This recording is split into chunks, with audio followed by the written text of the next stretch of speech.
우리가 단순히 입냄새 때문에 남들을 불쾌하게 만든다 이런 것으로 끝나는 것만이 아니에요. 입냄새는 사실 구강병의 증상입니다. 일단 입냄새 원인은 세균 때문에 발생하는 거예요. 이 입안에 굉장히 많은 세균들이 있는데 그 세균의 종류를 크게 두 개 나눠보면 산소가 있을 때 사는 세균을 호기성 세균, 또 산소가 없어져야지만 사는 세균을 향기성 세균이라 하는데 주로 향기성 세균에 의해서 냄새가 발생을 해요. 그 어떻게 냄새가 나느냐? 입안에는 여러 가지 음식물이라든지 유기물질들이 굉장히 많이 있어요.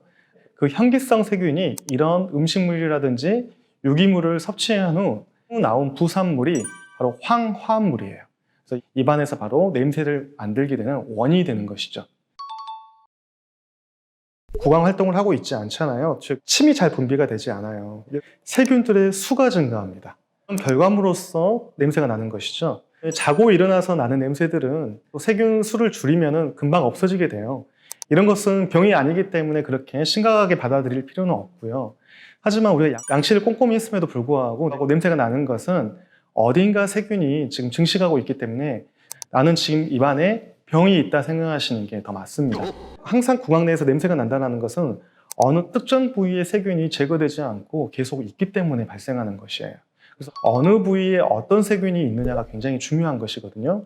주로 충치라든지 풍치, 또 이모에 염증이 있다든지 또 심지어 위장관에 어떤 질환이 있을 때 이게 증상으로서 나타나는 게 구취예요. 그만큼 구취는 간과해서는 안 될 굉장히 민감하고 중요한 요소라 보시면 돼요. 병을 일으키는 부위가 굉장히 중요하거든요. 그러니까 향기성 세균에 의해서 발생을 한다고 했잖아요. 단순히 세균이 있는 게 중요한 게 아니라 이 세균이 어떤 종류의 세균이 있느냐, 또 어느 부위에 있느냐, 얼마나 많은 양이 있느냐, 또 세균의 종류끼리 우리가 구성이 되었을 때 유익균과 유해균의 어떤 분포도, 이런 네 가지 부분이 다 중요합니다.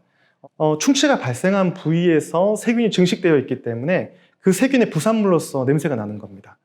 또한 잇몸병, 즉 풍치가 있을 때도 풍치의 원인이 세균이라고 했잖아요. 그 풍치가 발생된 부위, 즉 세균이 서식하고 증식된 부위에서 계속 냄새가 나는 것이에요. 구강 내 점막, 입안은 다 점막이거든요. 예를 들어서 혀 같은 부위도 굉장히 중요해요. 혀 부위는 덜기로 구성되어 있거든요. 이렇게 볼록볼록 이렇게 용모 같은 덜기로 구성되어 있는데 그 바로 틈 사이에 음식물이 잘 들어갑니다. 그러니까 이런 부위들도 바로 세균이 살 수 있는 환경이 형성되는 거예요. 또 목 같은 경우도 편도도 마찬가지입니다. 편도 부위에도 세균이 잘 붙어 있을 수 있기 때문에 그 부위가 바로 냄새를 유발하는 위치가 되는 것이죠. 마찬가지입니다. 그러니까 위장에서 황화합물 때문에 역으로 올라와서 난 냄새거든요. 결국은 다 세균 때문에 발생을 하는 거고 세균이 살 수 있는 환경이 만들어지거나 했을 때 냄새로서 결과가 나타나는 것이죠. 그렇기 때문에 단순하게 우리 입안에 세균이 많다 해서 냄새 나는 게 아니라 특정 질환이 있다 생각하시는 게 오히려 더 맞을 것 같아요. 아주 쉬운 방법은 우리가 마스크를 요즘 쓰고 있기 때문에 마스크를 통해서 이렇게 자기가 냄새를 맡을 수 있죠. 또 그러니까 자가 진단을 통해서 맡는 냄새는 사실 정확하진 않아요. 구취를 테스트하는 정밀한 장비가 있거든요. 객관적 장비를 통해서 우리가 꼭 원인이 된 질환이 어떤 것인지를 파악할 수가 있어요. 우리가 충치 때문에 발생한 냄새인지 또 풍치 때문에 나는 냄새인지 아니면 위 때문에 나는 냄새인지를 이 나오는 가스 농도 테스트 또 특정 성분을 확인해서 어느 질환 때문에 냄새가 나는 것인지를 객관적으로 측정을 통해서 확인할 수가 있다는 것이죠. 모든 원인은 잘 따져보시면 다 세균이에요. 그러니까 세균이 아까 나오는 부산물이라 했잖아요. 그러면 원리를 잘 이해하시면 그 원인에 대해서도 잘 파악할 수가 있을 거예요. 예를 들어서 내가 면역력이 떨어졌다. 그럼 입안의 세균들이 더 많이 증식이 될 거예요. 또한 우리가 구강건조증이라 증상이 있거든요. 침이 잘 분비가 안 되는 것이죠. 근데 침의 가장 중요한 작용 중에 하나가 바로 세균을 죽이는 효소가 있어요. 당연히 침이 잘 분비가 안 되면 효소가 부족하기 때문에 세균이 또 굉장히 많이 증식이 돼요. 일례로 우리 그 항암 치료 받을 때 방사선 치료 같은 걸 하게 되면 침이 잘 분비가 되지가 않아요. 그 방사선 치료 후에 나타나는 다발성 치아후식증이라는 증상이 있어요. 근데 엑스레이 때문에 방사선 치료 때문에 충치가 발생하는 게 아니라 바로 이 방사선 치료를 받게 되면 침 분비가 잘 되지 않아서 즉 침이 세균을 죽이지 못해서 이 세균 증식이 많이 됐기 때문에 결국 충치라는 결과로 나타난 것이에요.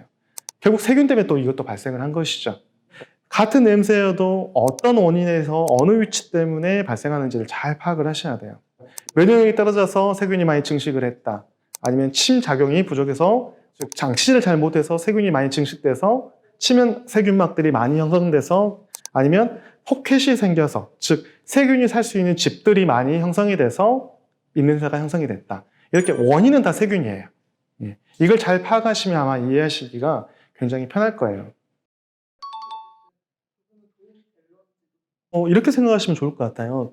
우리가 잘 깨끗이 씻지 않고 몸에서 냄새가 나고 머리를 안 감아서 머리에서 냄새가 나는데 향수 가지고 계속 뿌려서 가린다 생각해 보세요. 채취라든지 이런 냄새 나고 있는데 단순하게 방향제라든지 향수를 통해서 없앤다면 이게 과연 좋은 방법일까요? 머리를 잘 감아야 되고 우리가 목욕도 잘하고 게다가 냄새는 뭐라고? 질환의 원인, 증상이라 했잖아요. 바로 병의 전초 증상이기 때문에 구취를 단순하게 냄새를 가리려 하지 말고 그 원인이 뭔지를 정확하게 찾아내서 그 원인을 제거하는 게 가장 중요해요. 그런데 우리가 그런 원인을 파악하지 않고 단순하게 구강청결제 이런 걸 통해서 냄새를 없앤다든지 또 치약도 엉뚱한 걸 쓴다든지 양치를 잘못해서 엉뚱한 방법으로 한다든지 했을 때는 결국 그 근본 원인을 해결하지 못했기 때문에 냄새는 절대 없앨 수가 없어요.